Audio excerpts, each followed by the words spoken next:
The Bottle Imp by Robert Louis Stevenson. There once was a man of the island of Hawaii, whom I shall call Keewee. For the truth is, he lives still, and his name must be kept secret, but the place of his birth was not far from Hononau, where the bones of Keewee the Great lie hidden in a cave. The man was poor, brave, and active. He could read and write like a schoolmaster. He was a first-rate mariner, besides, sailed for some time in the island steamers, and steered a whaleboat on the Hamakawa coast. At length it came in Keewee's mind to have sight of a great world and foreign cities, and he shipped on a vessel bound to San Francisco. This is a fine town with a fine harbour, and rich people, uncountable. And in particular there is one hill which is covered with palaces. Upon this hill Keewee was one day taking a walk with his pocket full of money, viewing the great houses upon either hand with pleasure. What fine houses these are, he was thinking, and how happy must those people be who dwell in them and take no care for the morrow. The thought was in his mind when he came abreast of a house that was smaller than some others, but all finished and beautified like a toy. The steps of that house shone like silver, and the borders of the garden bloomed like garlands, and the windows were bright like diamond. And Keewee stopped and wondered at the excellence of all he saw. So stopping, he was aware of a man that looked forth upon him through a window so clear that Keewee could see him as you see a fish in a pool upon the reef.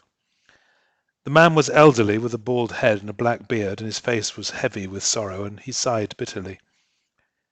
The truth of it is that as Keewee looked in upon the man and the man looked out upon Keewee, each envied the other.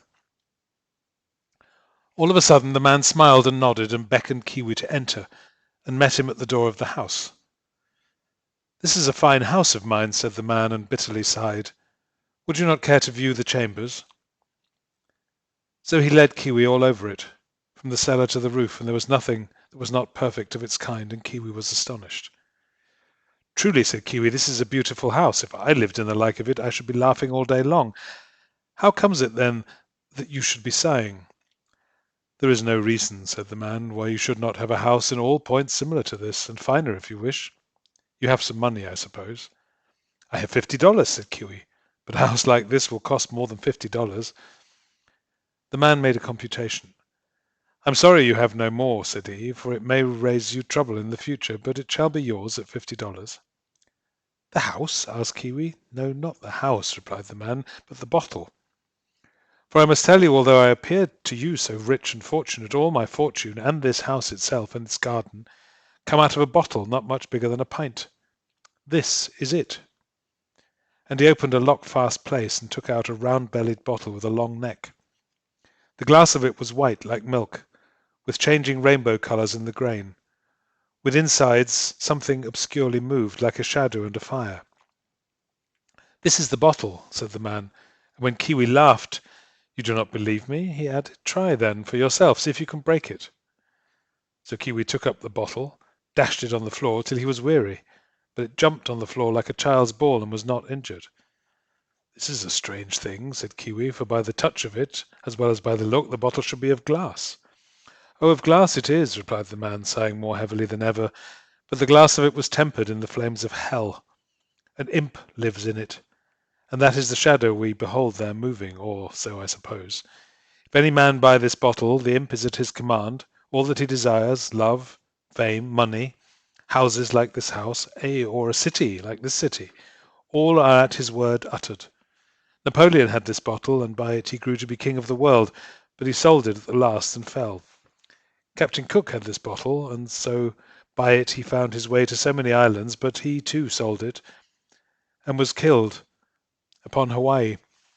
For once it is sold, the power goes and the protection, and unless a man remain content with what he has, ill will befall him." "And yet you talk of selling it yourself," Keewee said. "I have all I wish, and I am growing elderly," replied the man. "There is one thing the imp cannot do. He cannot prolong life. And it would not be fair to conceal from you there is a drawback to the bottle, for if a man die before he sells it, he must burn in hell for ever." "To be sure, that is a drawback, and no mistake," cried Keewee. "I would not meddle with this thing. I can do without a house, thank God, but there is one thing I could not be doing with one particle, and that is to be damned. Dear me, You must not run away with things, returned the man. All you have to do is use the power of the imp in moderation, and then sell it to someone else, as I do to you, and finish your life in comfort. Well, I observe two things, said Kiwi.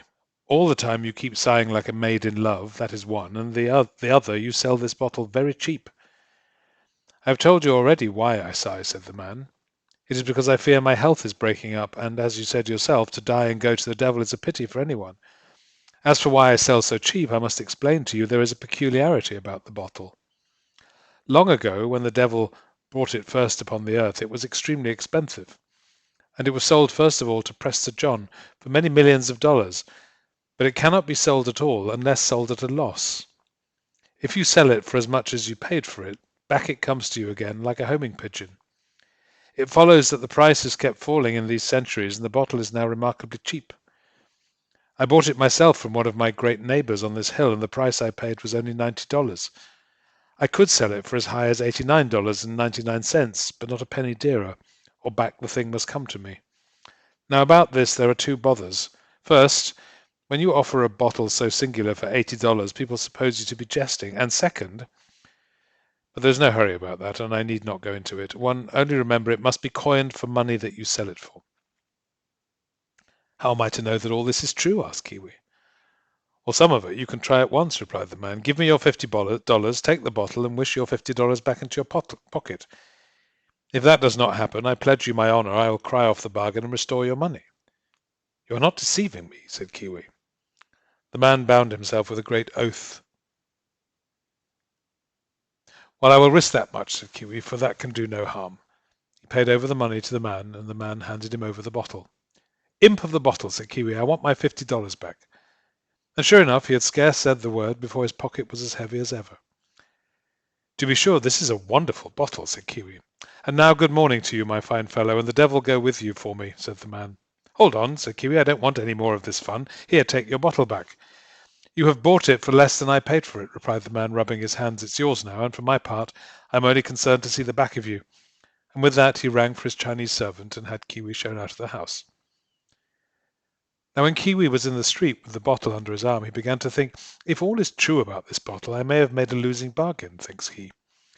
But perhaps the man was only fooling me. The first thing he did was to count his money. The sum was exact, $49 American money and 1 chili piece. Well, that looks like the truth, said Kiwi. Now I will try another part.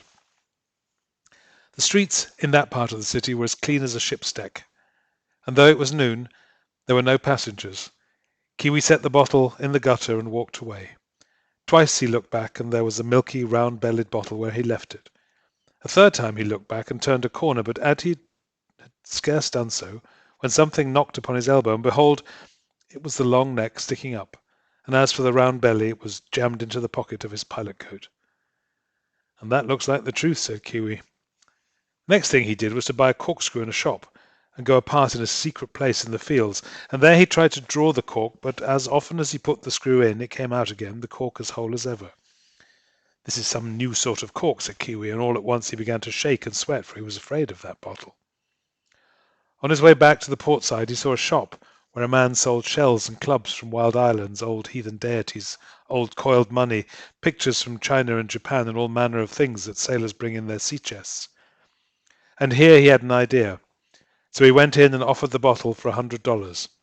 The man of the shop laughed at him at first and offered him $5, but indeed it was a curious bottle, such glass was never blown in any human glassworks, so prettily the colours shone under the milky white, so strangely the shadow hovered in the midst of it. So, after he did dispute it a while, after the manner of his kind, the shopman gave Kiwi $60 silver for the thing, and it sat on a shelf in the midst of his window. Now, said Kiwi, I have sold that for 60, which I bought for 50, or to say truth, a little less, because one of my dollars was from Chile. Now I shall know the truth upon another point. So he went back on board his ship, and when he opened his chest, there was the bottle, and had come more quickly than himself. Now Kiwi had a mate on board, whose name was Lopaka. What ails you, said Lopaka, that you stare in your chest? They were alone in the ship's forecastle, and Kiwi bound him to secrecy and told all. This is a very strange affair, said Lopaka, and I fear you will be in trouble about this bottle, but there is one point very clear, that you are sure of the trouble, and you had better have profit in the bargain. Make up your mind what you want with it, give the order, and if it is done as you desire, I will buy the bottle myself, for I have an idea of my own to get a schooner and go trading through the islands." "That is not my idea," said Kiwi, "but to have a beautiful house and garden on the Kona coast where I was born, the sun shining in at the door, flowers in the garden, glass in the windows, pictures on the walls, and toys and fine carpets on the tables, for all the world like the house I was in today, only a story higher and with balconies all about like the king's palace, and to live there without care and make merry with my friends and relatives." "Well," said Lopaka, "let us carry it back with us to Hawaii. And if all comes true as you promise, I will buy the bottle, as I said, and ask a schooner." Upon that they were agreed, and it was not long before the ship returned to Honolulu carrying Kiwi and Lopaka and the bottle. They were scarce come ashore when they met a friend upon the beach who began at once to condole with Kiwi. "I don't know what I'm to be condoled about," said Kiwi. "Is it possible you have not heard?" said the friend. "Your uncle, that good old man, is dead, and your cousin, that beautiful boy, was drowned at sea." Kiwi was filled with sorrow, and beginning to weep and to lament, he forgot about the bottle. But Lopaka was thinking to himself, and presently, when Kiwi's grief was a little abated, "I have been thinking," said Lopaka.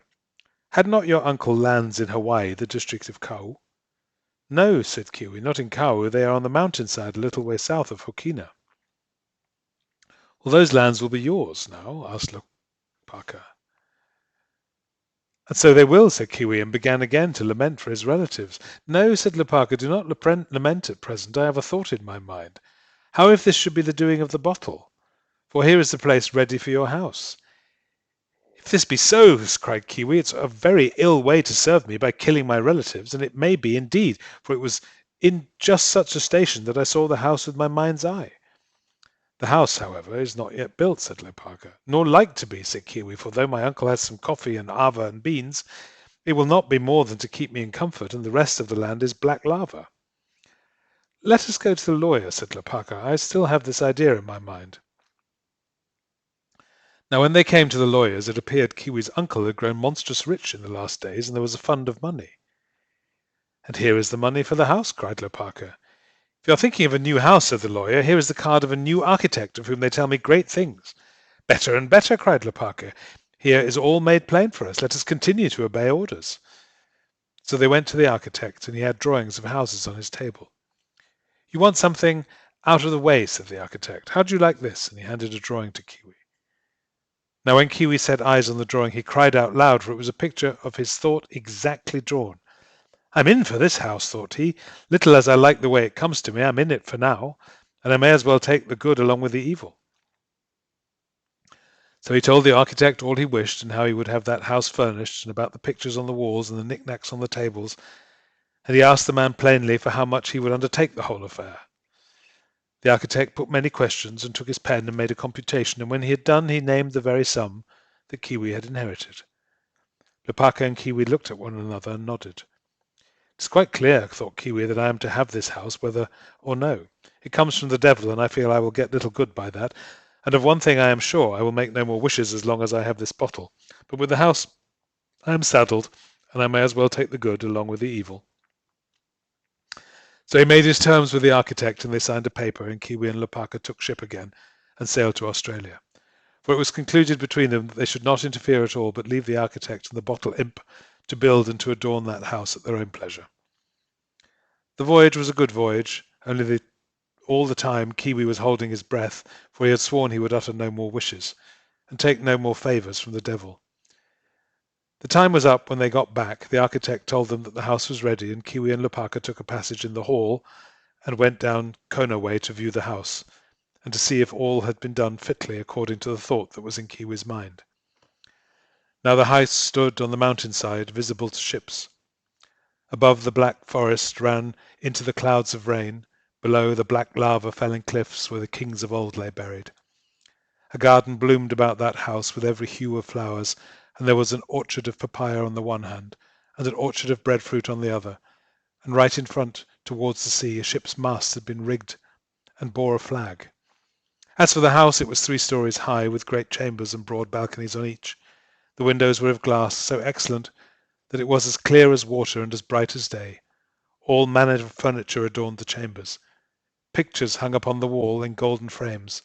pictures of ships and men fighting, and of the most beautiful women, and of singular places. Nowhere in the world are there pictures of so bright a colour as those Kiwi found hanging in his house. As for the knickknacks, they were extraordinary fine. Chiming clocks and musical boxes, little men with nodding heads, books filled with pictures, weapons of price from all quarters of the world, and the most elegant puzzles to entertain the leisure of a solitary man. And as no one would care to live in such chambers, only to walk through and view them, the balconies were made so broad that a whole town might have lived in them in delight. And Kiwi knew not which to prefer, whether the back porch, where you got the land breeze and looked upon the orchards and the flowers, or the front balcony, where you could drink the wind of the sea and look down the steep wall of the mountain and see the hall going by once a week or so between Words cannot utter it, said Kiwi. It's better than I dreamed, and I'm sick with satisfaction. And Ava and Bernard. There is but one thing to consider, said Lopaka. All this may be quite natural, and the bottle imp may have nothing to do with it whatsoever. If I were to buy the bottle and got no schooner after all, I should have put up my hand in the fire for nothing. I gave you my word, I know, but yet I think you would not grudge me one more proof. I have sworn I would take no more favours, said Kiwi. I have gone far enough already. This is no favour I am thinking of, replied Lopaka. It is only to see the imp himself. There is nothing to be gained by that, and so nothing to be ashamed of, and yet, if I once saw him, I should be sure of the whole matter. So indulge me so far, and let me see the imp, and after that, here is the money in my hand, and I will buy it. There is only one thing I am afraid of, said Kiwi. The imp may be very ugly to view, and if you once set eyes upon him, you might be very undesirous of the bottle. I am a man of my word, said Lopaka, and here is the money betwixt us. Very well, said Kiwi, I have curiosity myself, so come on, let's have a look at you, Mr. Imp. Now, as soon as that was said, the imp looked out of the bottle, and in again, swift as a lizard. And there sat Kiwi and Lopaka, turned to stone.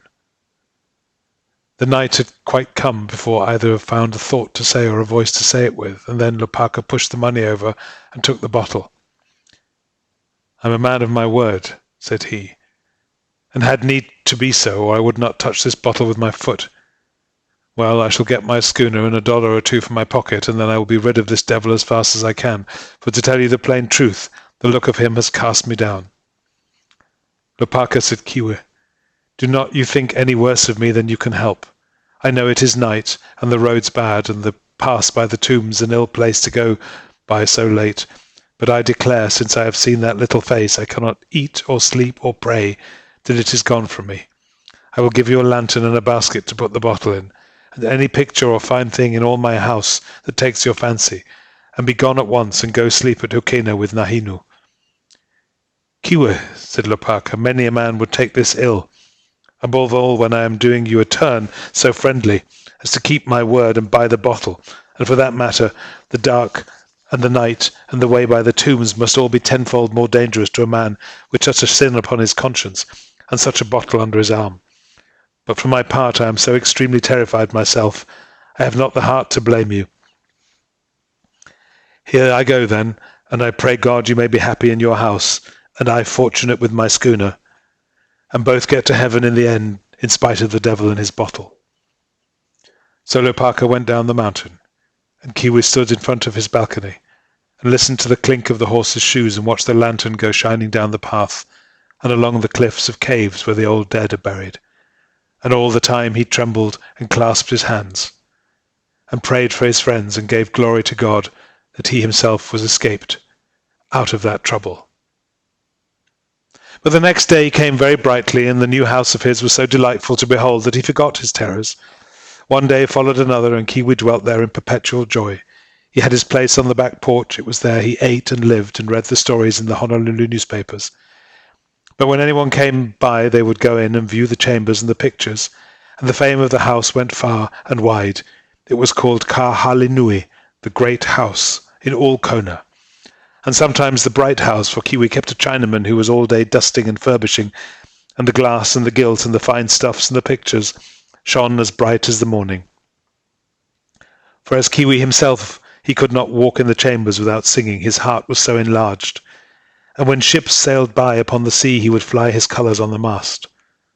So time went by until one day Kiwi went upon a visit as far as Kalawa to certain of his friends. There he was well feasted, and he left as soon as he could the next morning and rode hard, for he was impatient to behold his beautiful house.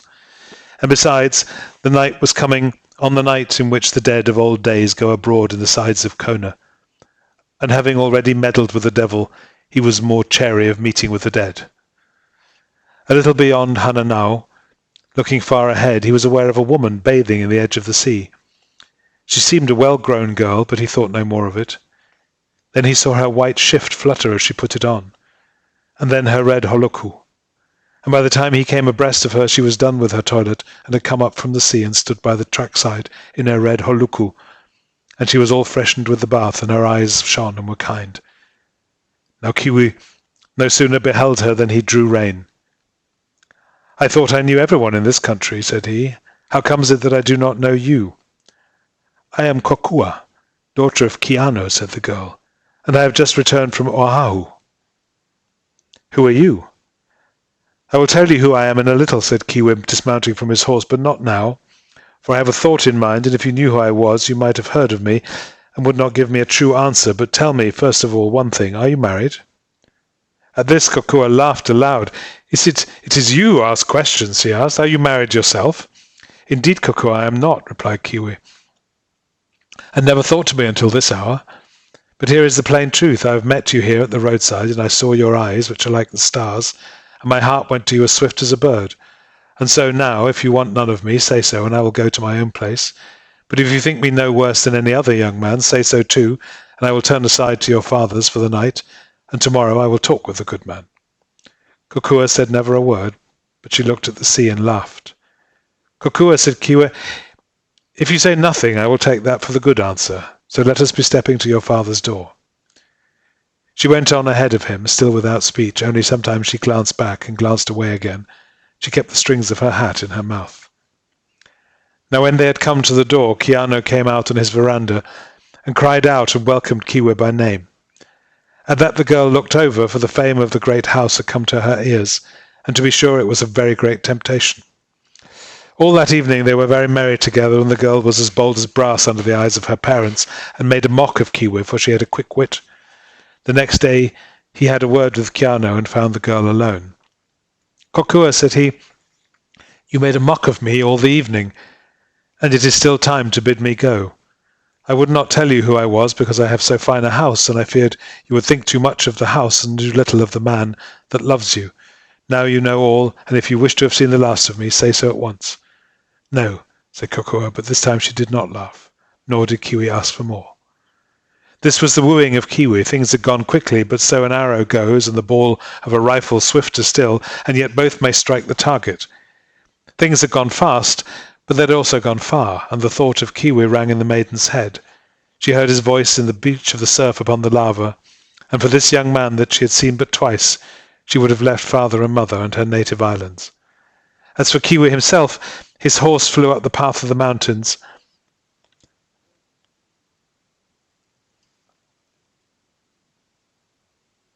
under the cliff of tombs, and the sound of the hoofs, and the sound of Kiwi singing to himself for pleasure echoed in the caverns of the dead. He came to the bright house, and he was still singing. He sat and ate in the broad balcony, and the Chinaman wondered at his master to hear how he sang between the mouthfuls. The sun went down into the sea, and the night came, and Kiwi walked the balconies by lamplight high on the mountains, and the voice of his singing startled men on ships. "Here I am now upon my high place," he said to himself. "Life may be no better.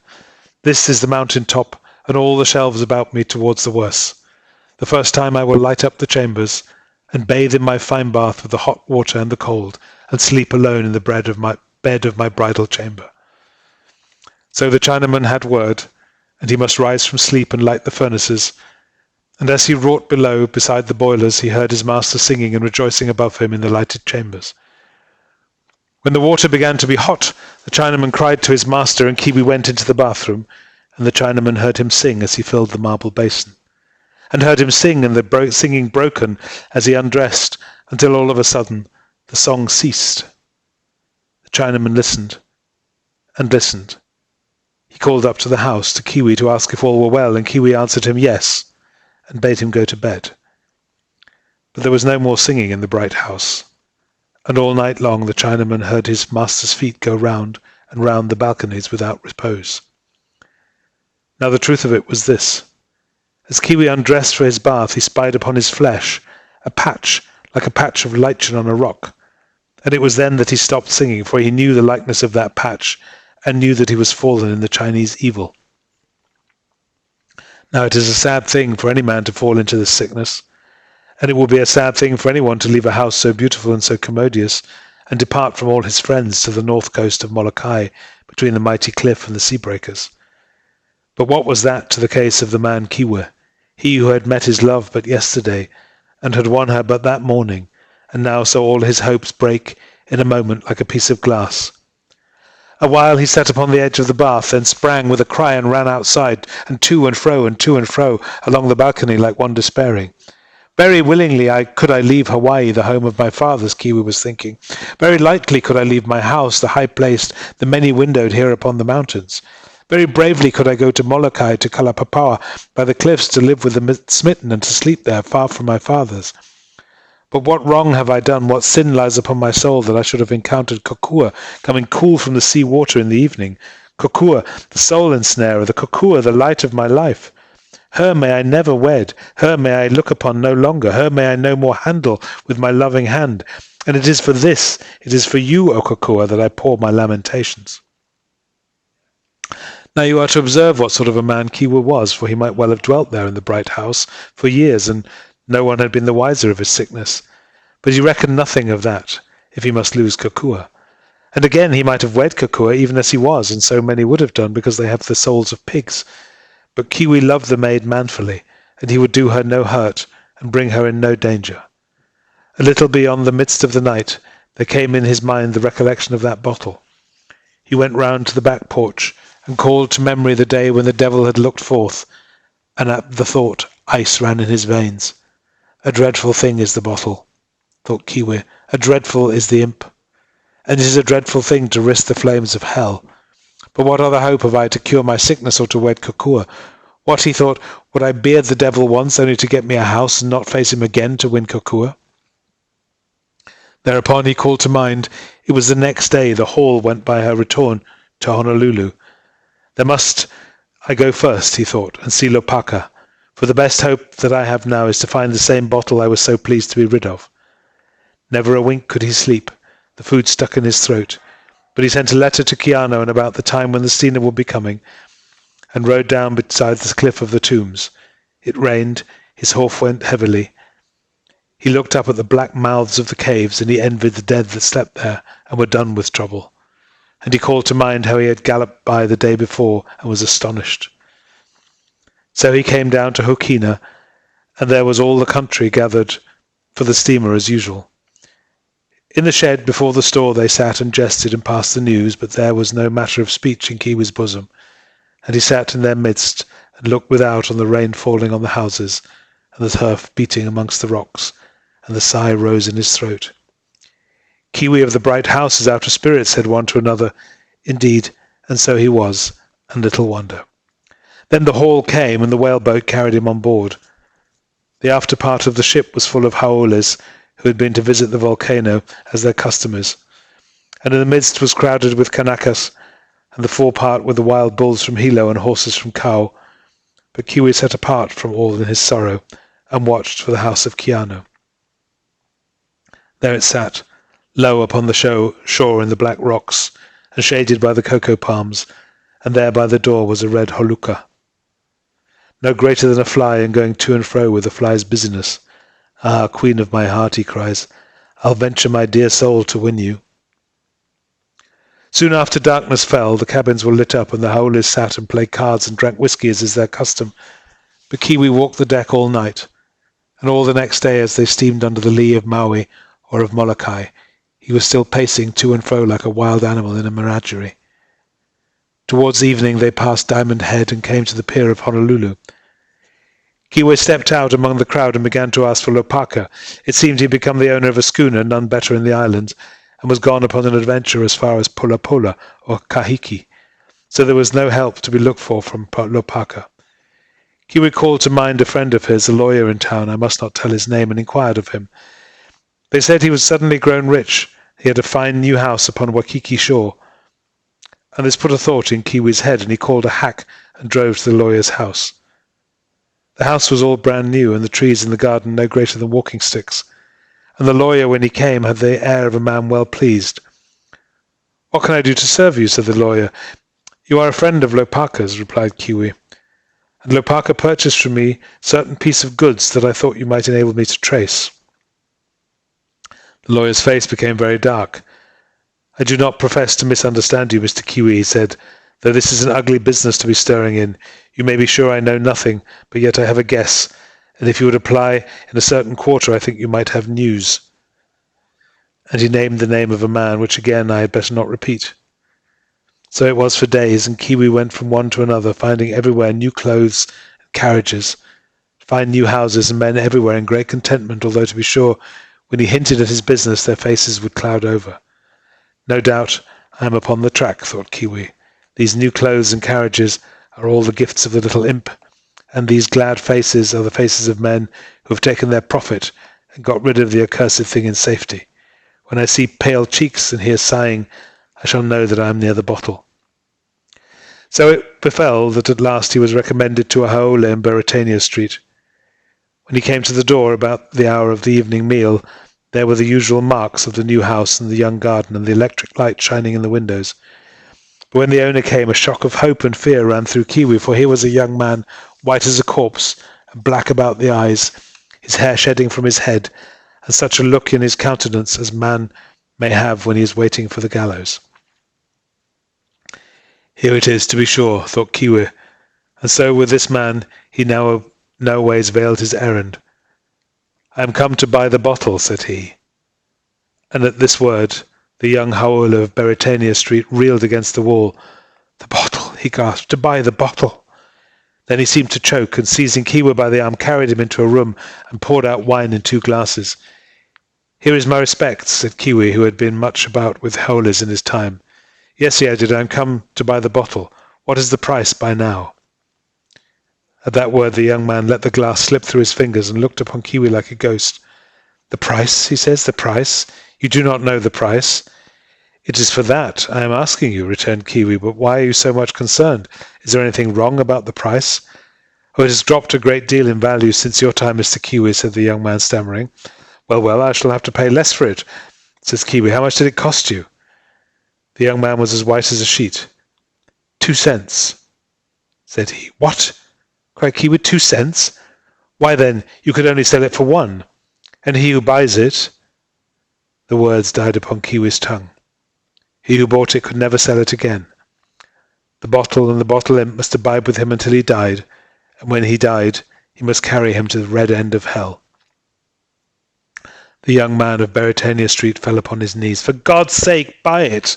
he cried. "You can have all my fortune in the bargain. I was mad when I bought it at that price. I had embezzled money at my store. I was lost, else I must have gone to jail. Poor creature, you would risk your soul upon so desperate an adventure to avoid the proper punishment of your own disgrace. And do you think I could hesitate with love in front of me? Give me the bottle, and the change which I make sure you have already. Here is a 5-cent piece." It was as Kiwi supposed. The young man had the change ready in a drawer. The bottle changed hands, and Kiwi's finger were no sooner clasped about the stalk than he had breathed his wish to be a clean man, and sure enough, when he got home to his room and stripped himself before a glass, his flesh was whole like an infant's. And here was the strange thing. He had no sooner seen this miracle than his mind was changed within him, and he cared naught for the Chinese evil, and little enough for Kokua, and had but the one thought, that here he was, bound to the bottle imp for time and eternity, and had no better hope but to be a cinder for ever in the flames of hell.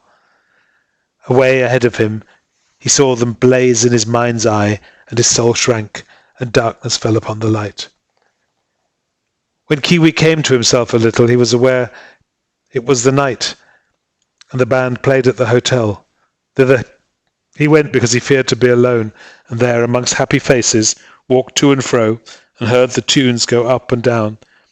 And he saw Berger beat the measure, and all the while he heard the flames crackle, and saw the red fire burning in the bottomless pit. Of a sudden, The band played Hiki Au Au. That was a song that he had sung with Kokua, and at the strain courage returned to him. It is done now, he thought, and once more let me take the good along with the evil. And so it befell that he returned to Hawaii by the first steamer, and as soon as it could be managed, he was wedded to Kokua and carried her up the mountainside to the bright house. Now it was with these two that when they were together, Kiwi's heart was stilled, but so soon as he was alone, he fell into a brooding horror and heard the flames crackle, and saw the red fire burn in the bottomless pit. The girl indeed had come to him wholly. Her heart leapt in her side at the sight of him, and her hand clung to his. And she was so fashioned upon the hair upon her head to the nails upon her toes, that none could see her without joy. She was pleasant in her nature. She had the good word always. Full of song she was, and went to and fro in the bright house, the brightest thing in its 3 stories, carolling like the birds. And Kiwi beheld and heard her with delight, and then must shrink upon one side and weep and groan to think upon the price that he had paid for her. And then he must dry his eyes and wash his face, and go sit with her on the broad balconies, joining in her songs, and with a sick spirit answering her smiles. There came a day when her feet began to be heavy and her songs more rare. And now it was not Kiwi only that would weep apart, but each would sunder from the other and sit in opposite balconies, with the whole width of the bright house betwixt. Kiwi was so sunk in his despair he scarce observed the change, and he was only glad he had more hours to sit alone and brood upon his destiny, and was not so frequently condemned to put a smiling face on a sick heart. But one day, coming softly through the house, he heard the sound of a child sobbing, and there was Kokua rolling her face upon the balcony floor and weeping like a lost. "You do well to weep in this house, Kokua," said he, "and yet I would give the head off my body that you at least might have been happy." "Happy!" she cried. "Kiwi, when you lived alone in your bright house, you were the word of the island for a happy man. Laughter and song were in your mouth, and your face was as bright as the sunrise. Then you wedded poor Kokua, and then good God knows what is amiss in her, but from the day you have not smiled. Oh," she cried, "what ails me? I thought I was pretty, and I knew I loved him. What ails me that I throw this cloud upon my husband?" "Poor Kokua," said Kiwi. He sat down by her side and sought to take her hand, but she plucked it away. "Poor Kokua," he said again, "my poor child, my pretty.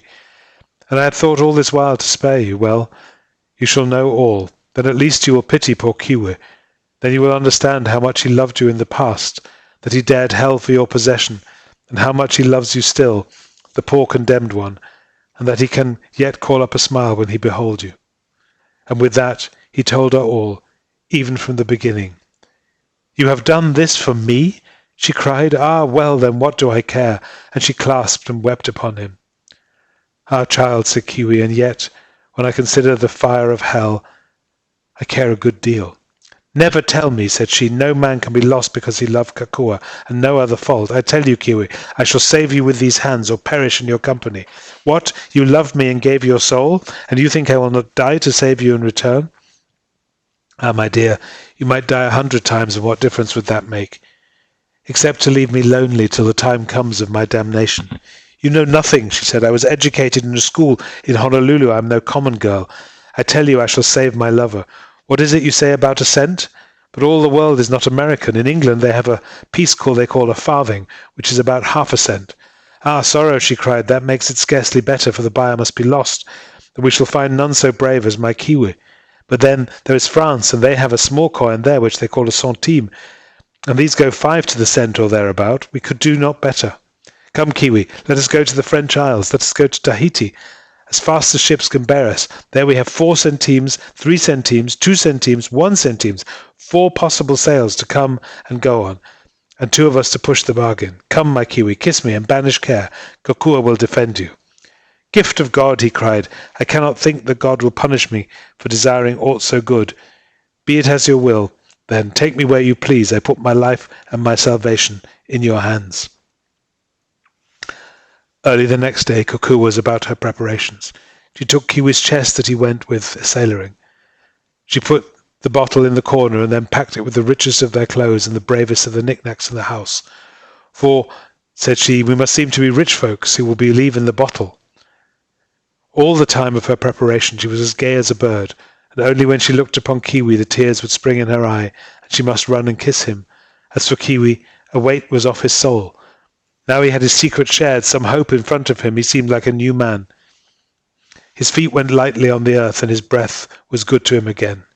Yet the terror was still at his elbow, and ever again, as the wind blows out a taper, hope died in him, and he saw the flames toss and the red fire burn in hell. It was given out in the country they were going pleasuring to the States, which was thought a strange thing, and yet not so strange as truth, if any could have guessed it. So they went to Honolulu in the Hall, and thence in the Umatilla to San Francisco with a crowd of Haules, and at San Francisco took their passage by mail brigantine, the Tropic Bird, for Papeete, the chief place of the French in the South Islands. Thither they came, after a pleasant voyage on a fair day of the trade wind, and saw the reef with the surf breaking, and the Motuiti mountain with its palms, and the schooner riding within side, and the white houses of the town, low down along the shore among the green trees, and overhead the mountains and the clouds of Tahiti, the wise island. It was judged the most wise to hire a house, which they did accordingly, opposite the British consuls, to make a great parade of money, and themselves conspicuous with carriages and horses. This it was very easy to do, so long as they had the bottle in their possession, for Kokua was more bold than Kiwi, and whatever she had in mind called on the imp for $20 or $100. At this rate, they soon grew to be remarked in the town, and the strangers from Hawaii, their riding and their driving, the fine holukas and the rich lace of Kokua became a matter of much talk. They got on well after the first with the Tahitian language, which is indeed like to the Hawaiian, with a certain change of letters, and as soon as they had any freedom of speech began to push the bottle. You are to consider it was not an easy subject to introduce. It was not easy to persuade people you were in earnest when you offered to sell them for 4 centimes the spring of wealth and health and riches inexhaustible. It was necessary, beside, to explain the dangers of the bottle, and either people disbelieved the whole thing and laughed, or they thought the more of the darker part became overcast with gravity and drew away from Kiwi and Kokua as persons who had dealings with the devil. So far from gaining ground, these two began to find they were avoided in town. The children ran away from them screaming, a thing intolerable to Kokua. Catholics crossed themselves as they went by, and all other persons began with one accord to disengage themselves from their advances. Depression fell upon their spirits. They would sit at night in the new house after a day's weariness, and not exchange one word, or the silence would be broken by Kokua bursting suddenly into sobs. Sometimes they would pray together. Sometimes they would have the bottle out upon the floor and sit all evening, watching how the shadow hovered in the mist. At such times they would be afraid to go to rest. It was long ere slumber came to them, and if either dozed off, it would be to wake and to find the other silently weeping in the dark.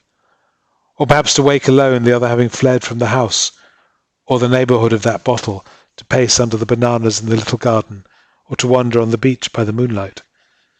One night, when Kokua awoke, Kiwi was gone. She felt in the bed, and his place was cold. Then the fear fell upon her, and she sat up in bed. A little moonshine filtered through the shutters. The door was out bright, and she could spy the bottle on the floor. Outside it blew high, the great trees of the avenues cried aloud, and the fallen leaves rattled in the veranda. In the midst of this, Kokua was aware of another sound. Whether of a beast or a man she could not tell, but it was as sad as death, and cut her to the soul. Softly she arose, set the door ajar, and looked forth into the moonlit yard. There, under the bananas, lay Kiwi, his mouth in the dust. As he lay, he moaned. It was Kokua's first thought to run forward and console him. Her second potently withheld her. Kiwi had borne himself before his wife like a brave man. It became her little in the hour of weakness to intrude upon his shame. With the thought, she drew back into the house. Heaven, she thought, how careless have I been, how weak. It is he, not I, that stands in this eternal peril. It was he, not I, that took the curse upon his soul. It is for my sake, and for the love of a creature of so little worth, and such poor help, that he now beholds so close to him the flames of hell, and smells the smoke of it, lying without there in the wind and the moonlight. Am I so dull of spirit that never till now have I surmised my duty, or have I seen it before and turned aside? But now at least I take up my soul in both the hands of my affection. Now I say farewell to the white steps of heaven and the waiting faces of my friends. A love for a love, let mine be equalled with Kiwi's. A soul for a soul, and be it mine to perish. She was a deft woman with her hands and soon apparelled. She took her change in her hands, the precious centimes they kept ever at their side, for this coin is little used, and they had made provision at a government mansion.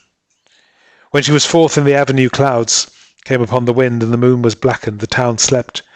She knew not whither to turn, till she heard one coughing in the shadow of the trees.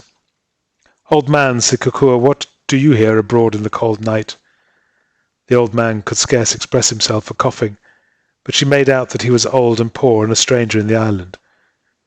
"Will you do me a service?" said Kokua, "as one stranger to another, and as an old man to a young woman, will you help a daughter of Hawaii?" "Ah," said the old man, "so you are the witch from the 8 islands, and even my old soul you seek to entangle, but I have heard of you and defy your wickedness." "Sit down here," said Kokua, "and let me tell you a tale." She told him the story of Keewee from the beginning to the end. "And now," she said, "I am his wife, whom he bought with his soul's welfare, and what should I do? If I went to him and offered to buy it myself, he would refuse. But if you go, he will sell it eagerly. I will await you here. You will buy it for 4 centimes, and I will buy it again for 3, and the Lord strengthen a poor girl." "If you meant falsely," said the old man, "I think God would strike you dead." "He would," cried Kokua. "Be sure he would. I could not be so treacherous. God would not suffer it." "Give me the 4 centimes, and await me here," said the old man. Now when Kokua had stood alone in the street, her spirit died. The wind roared in the trees, and it seemed to her the rushing of the flames of hell. The shadows tossed in the light of the street lamp, and they seemed to snatch the evil hands from her. If she had had the strength, she must have run away, but if she had had the breath, she must have screamed aloud. But in truth she could do neither, and stood and trembled in the avenue like an affrighted child. Then she saw the old man returning, and had the bottle in his hand. "I have done your bidding," he said. "I left your husband weeping like a child. Tonight he will sleep easy," and held the bottle forth. "Before you give it to me, take the good with the evil. Ask to be delivered from your cough." "I am an old man," replied the other, "and too near the gate of the grave to take a favour from the devil. But what is this? Why do you not take the bottle? Do you hesitate?" "Not hesitate," cried Kokua. "I am only weak. Give me a moment. It is my hand that resists. My flesh shrinks back from the accursed thing. One moment only." The old man looked upon Kokua kindly. "Poor child," said he, "you fear. Your soul misgives you. Well, let me keep it. I am old, and can never more be happy in this world, and as for the next—" "Give it to me," gasped Kokua. "There is your money. Do you think I am so base as that? Give me the bottle." "God bless you, child," said the old man. Kokua could see the bottle underneath her holoku, said farewell to the old man, and walked off along the avenue. She cared not whither. For all roads were now the same to her, and led equally to hell. Sometimes she walked, sometimes she ran, sometimes she screamed out loud in the night, and sometimes lay by the wayside in the dust and wept. All that she heard of hell came back to her. She saw the flames blaze, and she smelt the smoke, and her flesh withered on the coals. Near day she came to her mind again, and returned to the house. It was even as the old man said. Keewee slumbered like a child. Kokua stood and gazed upon his face. "Now, my husband," she said, "it is your turn to sleep. But when you wake, it will be your turn to sing and laugh." But for poor Kokua, alas, that meant no evil. For poor Kokua, no more sleep, no more singing, no more delight, whether in heaven or earth. With that, she lay down in the bed by his side, and her misery was so extreme that she fell in a deep slumber instantly. Late in the morning her husband woke her and gave her the good news. It seemed he was silly with delight, for he paid no heed to her distress, ill though she dissembled it. The words stuck in her mouth, it mattered not. Keewee did the speaking. She ate not a bite, but who was to observe it? For Keewee cleared the dish. Kokua saw and heard him like some strange thing in a dream. There were times when she forgot or doubted, and put her hands to her brow to know herself doomed, and to hear her husband babble seemed so monstrous. All the while Keewee was eating and talking and planning the time of their return, and thanking her for saving him, and fondling her, and calling her the true helper after all. He laughed at the old man that was fool enough to buy the bottle. A worthy old man he seemed, Keewee said, but no one can judge by appearances.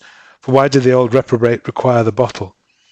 "My husband," said Kokua humbly, "his purpose may have been for good." Kiwi laughed like an angry man. "Fiddle-de-dee," cried Kiwi. "An old rogue, I tell you, and an old ass to boot. For the bottle was hard enough to sell at 4 centimes. At 3 it will be quite impossible. The margin is not broad enough. The thing begins to smell of scorching. Brr," he said and shuddered. "It is true I bought it myself at a cent. When I knew that there were smaller coins, I was a fool for my pains. There will never be found another, and whoever has the bottle now will carry it to the pit." "Oh, my husband," said Kokua, "is it not a terrible thing to save oneself by the eternal ruin of another? It seems to me I could not laugh. I would be humbled. I would be filled with melancholy, for I would pray for the poor holder." Then Kiwi, because he felt the truth of what she said, grew the more angry. "Highty-tighty," cried he. "You may be filled with melancholy if you please. It is not the mind of a good wife. If you please, if you thought at all of me, you would sit shamed." Thereupon he went out, and Kokua was alone.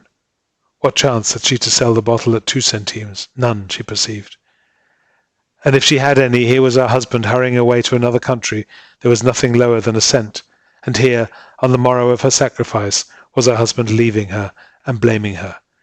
She would not even try to profit by what time she had, but sat in the house, and now had the bottle out and viewed it with unutterable fear, and now, with loathing, hid it out of sight. By and by Kiwi came back. I would have her take a drive. "My husband, I am ill," she said. "I am out of heart. Excuse me. I can take no pleasure." Then was Kiwi more wroth than ever with her because he thought she was brooding over the case of the old man, and with himself because he thought she was right and was ashamed to be so happy. "This is your truth," cried he. "This is your affection. Your husband is just saved from eternal ruin, which he encountered for the love of you, and you can take no pleasure. Kokua, you have a disloyal heart." He went again furious and wandered in the town all day. He met friends and drank with them, and they hired a carriage and drove into the country, and there drank again. All the time Kiwi was at ease, ill at ease because he was taking this pastime while his wife was sad, because he knew in his heart that she was more right than he, and the knowledge made him drink the deeper. Now there was an old, brutal haole drinking with him. One had been a boatswain on a whaler, a runaway, a digger in gold mines, a convict in prison. He had a low mind and a foul mouth, and he loved to drink and see others drunken, and he pressed the glass upon Kiwi. Soon there was no more money in the company. "Here you are," says the boatswain. "You are rich. You have been always saying you have a bottle or some foolishness." "Yes," said Kiwi, "I am rich. I will go back and get some money from my wife who keeps it." "That's a bad idea, mate," said the boatswain. "Never trust a petticoat with dollars. They're all as false as water. You keep an eye on her." Now this word struck Kiwi's mind, for he was muddled with what he had been drinking. "I should not wonder, but she was false indeed," thought she. "Why else should she be so downcast at my release? But I will show her I am not the man to be fooled. I will catch her in the act." Accordingly, when they were back in town, Kiwi bade the boatswain to wait for him at the corner by the old calaboose, and went forward up the avenue alone to the door of his house. The night had come again, and there was light within, but never a sound. And Kiwi crept around the corner, opened the back door softly, and looked in. There was Kokua on the floor, a lamp at her side. Before her was the milk-white bottle, with the round belly and the long neck, and as she viewed it, Kokua wrung her hands. A long time Kiwi stood and looked in the doorway. At first he was struck stupid, and then fear fell upon him that the bargain had been made amiss, and the bottle had been come back to him as it came at San Francisco, and at that his knees were loosened and the fumes of wine departed from his head like mists off a river in the morning. And then he had another thought, and it was a strange one, that made his cheeks to burn. "I must make sure of this," he thought. So he closed the door and went softly round the corner again, and then came in noisily as though he had just returned, and lo, by the time he opened the front door, no bottle was to be seen, and Kokua sat in a chair and started up like one awakened out of sleep. "I have been drinking all day and making merry," said Kiwi.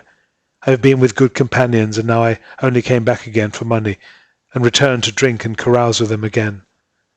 Both his face and his voice were as stern as judgment, but Kokua was too troubled to observe. "You do well to use your own, my husband," she said, and her words trembled. "Oh, I do well in all things," said Kiwi, and he went straight to the chest and took out money. But he looked beside in the corner where they kept the bottle, and there was no bottle there. At that the chest heaved upon the floor like a sea billow, and the house span about him like a wreath of smoke, for he saw he was lost now, and there was no escape. "It is what I feared," he thought. "It is she who has bought it." Then he came to himself a little and rose up, but the sweat streamed on his face, as thick as the rain and as cold as the well water. "Kokua," said he, "I said to you today what ill became me. Now I return to carouse with my jolly companions." And at that he laughed a little quietly. "I will take more pleasure in the cup, if you forgive me." She clasped his knees in that moment. She kissed his knees with flowing tears. "Oh," she asked, "I ask but a kind word." "Let us never think hardly of the other," said Kiwi, and he was gone out of the house. Now the money that Kiwi had taken was only some of that store of centime pieces they had laid in their arrival. It was very sure he had no mind to be drinking. His wife had given her soul for him, and now he must give his for hers. No other thought was in the world with him. At the corner by the old calaboose there was the boatswain waiting. "My wife has the bottle," said Kiwi, "and unless you help me recover it, there can be no more money and no more liquor tonight." "You do not mean to say you are serious about that bottle?" cried the boatswain. "There is the lamp," said Kiwi. "Do I look as if I was jesting?" "That is so," said the boatswain. "You look as serious as a ghost." "Well then," said Kiwi, "here are 2 centimes. You must go to my wife in the house and offer her these for the bottle, which, if I am not much mistaken, she will give you instantly. Bring it here to me, and I will buy it back from you for 1, for that is the law with this bottle, that it must be sold for less than a sum. But whatever you do, never breathe a word to her that you have come from me." "Mate, I wonder you are making a fool of me," asked the boatswain. "It will do you no harm if I am," returned Kiwi. "That is so, mate," said the boatswain. "And if you doubt me," said Kiwi, "you can try. As soon as you are clear of the house, wish to have your pocket full of money, or a bottle of the best rum, or what you please, and you will see the virtue of the thing." "Very well, Kanaka," said the boatswain. "I will try, but if you are having your fun out of me, I will take my fun out of you with my belaying pin." So the whaler-man went off up the avenue, and Kiwi stood and waited. It was near the same spot where Kokua had waited the night before. But Kiwi was more resolved and never faltered in his purpose, only his soul was bitter with despair. It seemed a long time he had to wait before he heard a voice singing in the darkness of the avenue. He knew the voice to be the boatswain's, but it was strange how drunken it appeared upon a sudden. Next the man came stumbling into the light of the lamp. He had the devil's bottle buttoned in his coat. Another bottle was in his hand, and even as he came in view, he raised it to his mouth and drank. "You have it," said Kiwi. "I see that." "Hands off!" cried the boatswain, jumping back. "Take a step near me and I'll smash your mouth. You thought you could make a cat's paw of me, did you?" "What do you mean?" said Kiwi. "Mean?" cried the boatswain. "This is a pretty good bottle, this is, and that's what I mean. How I got it for 2 centimes I can't make out, but I'm sure you shan't have it for 1. "You mean you won't sell?" gasped Kiwi. "No, sir!" cried the boatswain. "I'll give you a drink of the rum if you like." "I tell you, the man who has that bottle goes to hell." "I reckon I'm going anyway," returned the sailor, "and this bottle's the best thing to go with I've struck yet." "No, sir!" he cried again. "This is my bottle now, and you can go and fish for another." "Can this be true?" Kiwi cried. "For your own sake, I beseech you, sell it me." "I don't value any of your talk," replied the boatswain. "You thought I was a flat. Now you see I'm not, and there's an end. If you won't have a swallow of the rum, I'll have one myself. Here's your health, and good night to you." So off he went down the avenue towards town, and there goes the bottle, out of the story. But Kiwi ran to Kokua light as the wind, and great was their joy that night, and great since then has been the peace of all their days in the bright house.